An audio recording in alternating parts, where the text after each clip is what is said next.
Father nerinckx, and I was born on October 2nd, 1761, in Brabant, Belgium.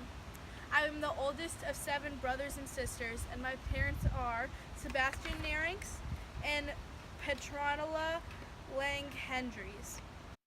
After beginning his primary studies, he was successfully sent to Enghien, Chile, and the University of Louvain. He then entered the seminary at Mechlin and was ordained in 1785. He refused to take a certain oath, at variance with his conscience, by the government. I disguised as a peasant and went to Dendermonde, where my aunt, Mother Constania, was the superior of the hospital of St. Blaise. For 4 years, I lived in the attic of the hospital, praying, meditating, planning, studying, writing, and sleeping by day, and secretly ministering at night to the sick, dying, and condemned prisoners. I decided that I wanted to volunteer for American missions, so I arrived at Baltimore in the fall of 1804. He then traveled to Georgetown, where he studied the English language. Later, he arrived in Kentucky with a colony of monks on July 18, 1805, at St. Stephen's Farm. I started preaching at St. Stephen's, but then transferred to St. Charles on Hardin Creek. Father nerinckx loved children and came up with the idea of creating a religious school for girls. My first attempt was a failure. However, a convent was being built and soon completed about 1.5 miles from St. Stephen's.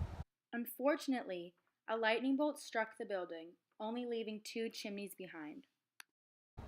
We built a log cabin next to the school for housing of the sisters. Mary Rhodes and Christina Stewart were living at the school and were 2 of the teachers there. The numbers of Loretto schools increased all over the United States.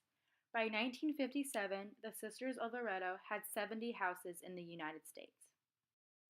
They staffed 106 schools nationwide, including 2 senior colleges, 1 junior college, 21 senior high schools, 1 junior high school, 80 grade schools, and 1 preschool.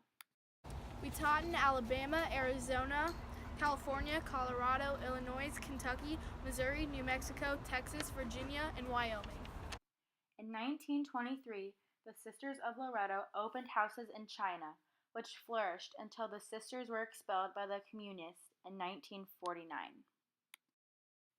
Nerinckx traveled to Rome and petitioned that the Young Institute of the Sisters of Loretto should be placed directly under pontifical jurisdiction.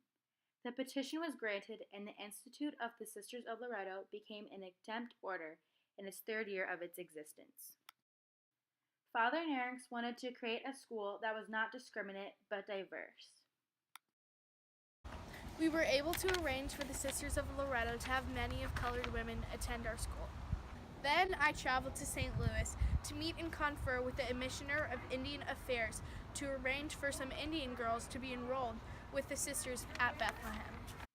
Sadly, soon after, he was taken ill and died at St. Genevieve, Missouri, on August 12, 1824. He was buried on August 14, 1824, in the Sisters' Cemetery at Bethlehem Convent.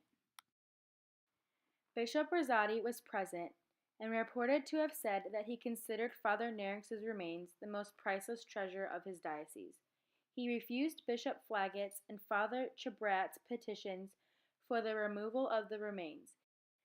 Father nerinckx did more than administering the sacraments to the faithful throughout the region, build houses of worship, and organize districts into parishes. He created the school we are proud to represent, Nerinckx Hall.